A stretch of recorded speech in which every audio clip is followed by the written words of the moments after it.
Get to this morning's big story. A massive scene in downtown Phoenix unfolding today after an APS worker is killed and another one is hurt after an explosion and then a huge fire in an underground electrical vault. The situation leaving some office buildings downtown without power and companies having to call their workers, telling them to stay home. ABC 15's John Genovese has been at the scene all morning for us. And John, this really is such a complicated situation.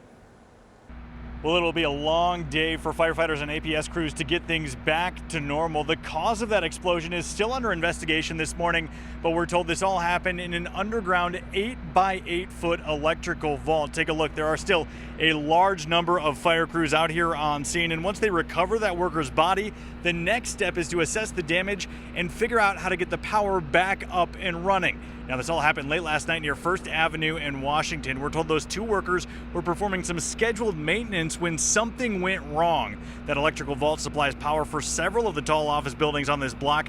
Think of it like a giant fuse box. And when that fire sparked, the other worker was able to escape. He was taken to the hospital with burns to his hands and face, but still right now, several of the buildings here are without power. Some are running on generators. And one man we talked with was heading to Wells Fargo for his second day on the job when he found out what happened. I got on the bus, the express route from Surprise to downtown. About 10 minutes too late to get off anywhere. They texted me saying, don't come to the building today. And they said they will update us on whatever the power status is and then either go home or go back to the building.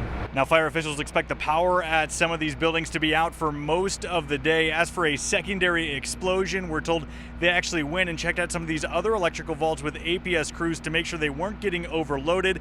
They say APS has de-energized this entire area and they're confident that they have the situation under control.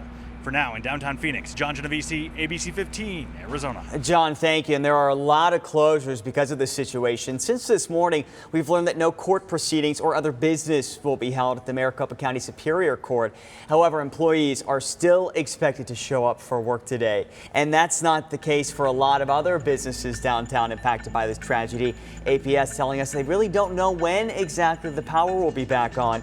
So the following locations near First Avenue and Washington Street are now closed. So that includes the Wells Fargo building, the City Municipal building, the Maricopa County Administrative building, and the Phoenix Civic Plaza South. So if you're not sure if your job is impacted by this, you should call ahead just to double check.